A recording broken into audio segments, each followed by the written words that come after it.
Hello students, welcome back to channel Gyan of Ganit Vigyan. आइए आज हम देखते हैं chapter 3 pair of linear equation in two variables का क्रॉस मल्टीप्लिकेशन मेथड। क्या होता है क्रॉस मल्टीप्लिकेशन मेथड? ठीक है, तो let a1x plus b1y plus c1 is equal to 0 and a2x plus b2y plus c2 is equal to 0 are two pair of linear equation. ये क्या है? दो पेयर ऑफ लीनियर इक्वेशन है, वैसे standard equation है मतलब लीनियर इक्वेशन का। तो क्रॉस मल्टीप्लिकेशन मेथड में क्या होता है ये देखो, हम इसको स्टार्ट करते हैं। ये जैसे इसके कोफिशिएंट होते हैं, और ये b1 b2 c1 c2 a1 a2 क्या है? इनके कोफिशिएंट है इस लीनियर इक्वेशन के। तो हम इसको कहाँ से स्टार्ट करते हैं? x y और 1, और स्टार्ट कहाँ से करते हैं? इस b1 का c2 से, b2 का c1 से। ठीक है, फिर नीचे देख लेते हैं। b1 का c2 से, b2 का c1 से, c1 का a2 से, c2 का a1 से, और a1 का b2 से, और a2 का b1 से।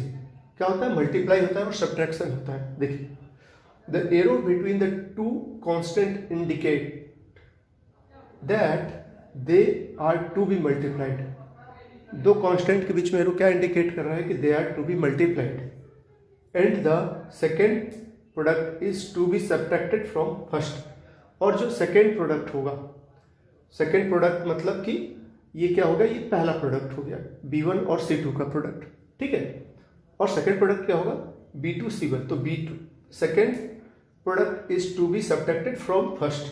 तो सेकेंड प्रोडक्ट जो होगा, जैसे इसमें सेकेंड प्रोडक्ट क्या है? b2 c1, ये फर्स्ट प्रोडक्ट से क्या होगा? सब्ट्रैक्ट होगा b1 c2 minus b2 c1। इसी प्रकार इसके लिए भी होगा c1 a2 minus c2 a1, और इसी प्रकार इसके लिए भी a1 b2 minus a2 b1।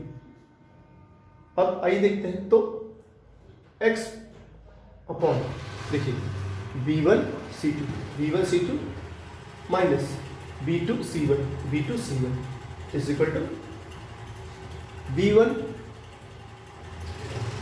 ये आपका b1 c2 और b2 c1 हो गया। अब इसी प्रकार y के लिए c1 a2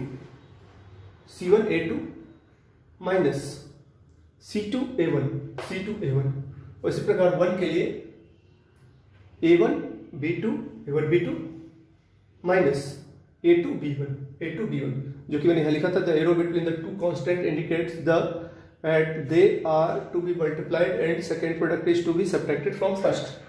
क्या होगा? मतलब ये क्या इंडिकेट कर रहा है एरो? कि ये जो फर्स्ट प्रोडक्ट है, मतलब ये इन दोनों कांस्टेंट के बीच मल्टीप्लाई होगा, और जो फर्स्ट प्रोडक्ट होगा उसमें से सेकेंड प्रोडक्ट क्या होगा? सब्ट्रैक्ट होगा। तो इस तरह से आपका ये हमने इसको करके यहाँ पे ये निकाला, और अब इसी से हम x और y की वैल्यू फाइंड कर सकते हैं, मतलब करते हैं। जैसे अब ये इक्वल टू ये है। अगर आप इसको किसी भी मतलब लीनियर इक्वेशन वाले उसमें सॉल्व करके देखोगे तो आपका ऐसा ही कुछ मतलब उसका रिजल्ट आएगा।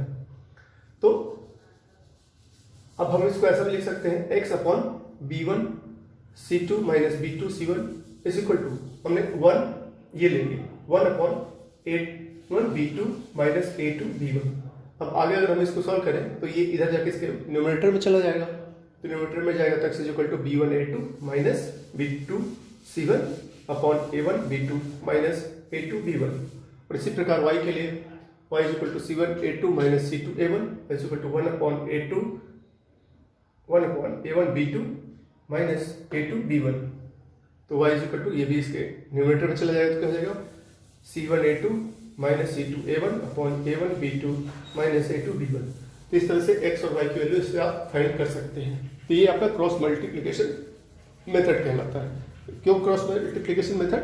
ये यहाँ से इस तरह से इस कोफिशिएंट से जो उसके वेरिएबल्स होते हैं उनके कोफिशिएंट पे मल्टीप्लाई होता है क्रॉस में, और उसके बाद सब्ट्रैक्ट भी किया जाता है उसके जो प्रोडक्ट होते हैं उनको। इसलिए इसको क्रॉस मल्टीप्लिकेशन मेथड कहते हैं। ये क्रॉस मल्टीप्लाई होता है इन दोनों में। ठीक है।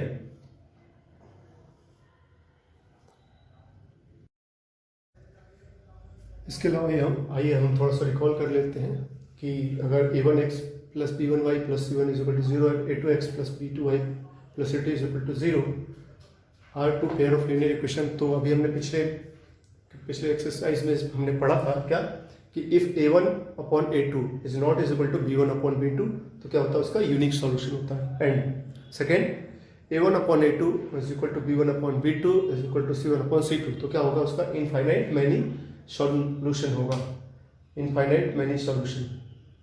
ओके, थर्ड क्या था, थर्ड पढ़ा था हमने कि a1 upon a2 is equal to b1 upon b2 is not is equal to c1 upon c2 is not is equal to c1 upon c2 तो क्या हो जाएगा आपका, ये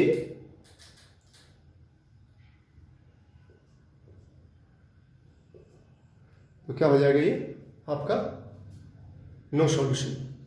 a1 upon a2 is equal to b1 upon b2 is not is equal to c1 upon c2 तो क्या हो जाएगा, इसका नो सॉल्यूशन, जो कि हमने पिछले एक्सरसाइज में पढ़ा हुआ है। तो उसी का एक रिकॉल करवा दिया क्योंकि इसकी जरूरत पड़ने वाली है हमको इस एक्सरसाइज को करने में, एक्सरसाइज 3.5। तो इस तरह से आपका क्रॉस मल्टीप्लिकेशन मेथड के प्रोसेस में यूज हो सकता है।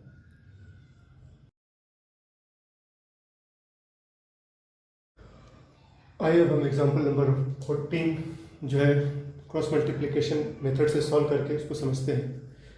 तो एग्जांपल नंबर 14 में क्या बोल रहा है कि from bus stand to Bangalore, from a bus stand in Bangalore, if we buy 2 tickets to Malleshwaram and 3 tickets to Yeshwantpur, his total cost is 46 rupees. But if we buy 3 tickets to Malleshwaram and 5 tickets to Yeshwantpur, the total cost is rupees 74. So find the fares from the bus stand to Malleshwaram and to Yeshwantpur.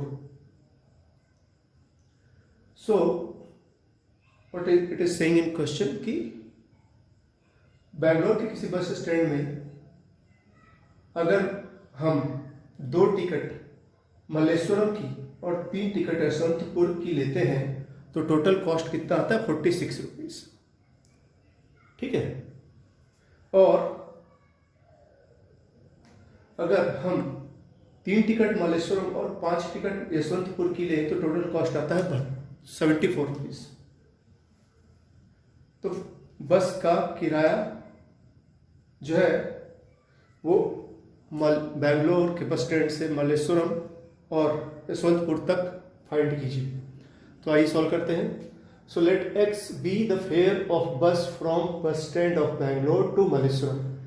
हमने क्या माना, x क्या है, किराया है, rupees x किराया है बस से, कहाँ के बस स्टैंड से, बैंगलोर टू मल्लेश्वरम, और वाई क्या है, एंड वाई टू यशवंतपुर, और वाई क्या है, बैंगलोर के बस स्टैंड से वाई क्या है, बैंगलोर के बस स्टैंड से यशवंतपुर का किराया। सो अकॉर्डिंग टू क्वेश्चन क्या बोला है कि if we buy 2 tickets to Malleshwaram and 3 tickets to Yeshwantpur, if you buy 2 tickets to Malleshwaram and 3 tickets to Yeshwantpur, the total cost is 46 rupees. So we created this equation. After solving this, we created this 2x plus 3y minus 46. 46 इधर जाके minus हो जाएगा। And again क्या बोल रहा है कि if we buy 3 tickets to Malleshwaram and 5 tickets to Yeshwantpur, 3 ticket to Malleshwaram and 5 ticket to Yeshwantpur, 3 ticket to Malleshwaram, 5 ticket to Yeshwantpur, total cost is 74 rupees. After solving this, इसको solve करने के बाद क्या आता है आपको, 3x plus 5y minus 74, ये 74 इधर आके माइनस हो गया, तो ये इक्वेशन 2 बन गया। अब comparing equation 1 and 2 from standard equation of pair of linear equation, a1x plus b1y plus c1 is equal to 0 and a2x plus b2y plus c2 is equal to 0। तो इसका हमने इन दोनों के साथ कंपेयर किया, मतलब इसका इसके साथ और इसका इसके साथ। तो a1 is equal to 2, b1 is equal to 3, c1 is equal to minus 46, a2 is equal to 3, B2 is equal to 5, C2 is equal to -74। अब यूजिंग क्रॉस मल्टीप्लिकेशन मेथड, अभी हमने अभी जो हमने पढ़ा प्रीवियस में क्या कि B1 C2, ये क्या है B1, ये क्या है B1 B2 C1 C2 A1 A2 और फिर B1 B2, और इसका एक क्रॉस मल्टीप्लिकेशन हमने जो अभी फाइंड किया था, आपको याद हो तो, और अगर नहीं याद है तो थोड़ा सा वीडियो पीछे चले जाएगा, आप देख सकते हैं उसमें। तो क्या है, इसलिए 3 into -74, 5 into -46, 46 minus 3, 74 minus 2, 2 minus 5, 3, sorry 2 into 5 and 3 into 3, ठीक है। तो इसको आगे अगर सॉल्व करते हैं, मतलब क्रॉस मल्टीप्लिकेशन मेथड से, तो क्या होगा 3 into -74 minus 5 into -46, x upon, ये x के लिए हो गया, y अपॉन ये -46 into 3 -74 into 2, अगेन 1 के लिए 1 अपॉन 2 into 5 एंड -3 into 3। आगे इसको सॉल्व करेंगे, इसको जब पूरी आप डिटेल में सॉल्व करेंगे तो आएगा x upon 8, x y upon 10 and 1 के लिए 1 अपॉन 1। अगेन हम इसको ऐसा लिख सकते हैं x upon 8 is equal to 1 upon 1 and y upon 10 is equal to 1 upon 1, क्योंकि ये क्या इक्वल है इन दोनों की, इसीलिए हम ऐसे लिख सकते हैं। तो आगे इसको सॉल्व करेंगे तो ये 8 क्या हो जाएगा, इसके यहाँ पे मल्टीप्लाई हो जाएगा, यहाँ पे मल्टीप्लाई होता है x इज इक्वल टू 8, इसी प्रकार 10 यहाँ पे मल्टीप्लाई हुआ, y यहाँ पे मल्टीप्लाई हुआ, तो y इज इक्वल टू क्या हो जाएगा 10। तो x क्या है, fare of bus from bus stand of Bangalore to Malleshwaram, and y is what, y is fare from bus from bus stand of Bangalore to Yeshwantpur. तो 8 रुपये जो किराया है आपका मल्लेश्वरम का है बैंगलोर के बस स्टैंड से, और 10 रुपये किराया जो है यशवंतपुर के बस स्टैंड का है, मतलब बैंगलोर के बस स्टैंड से यशवंतपुर तक का। तो इस तरह से आपका सॉल्व होगी क्रॉस मल्टीप्लिकेशन मेथड से। वैसे आपको किसी भी क्लास का मैथमेटिक्स का कोई डाउट हो या किसी कॉम्पिटिशन का, तो आप मुझसे कमेंट में पूछ सकते हैं, मैं उसको सॉल्व करके उसे वीडियो को अपलोड करने की कोशिश करूँगा।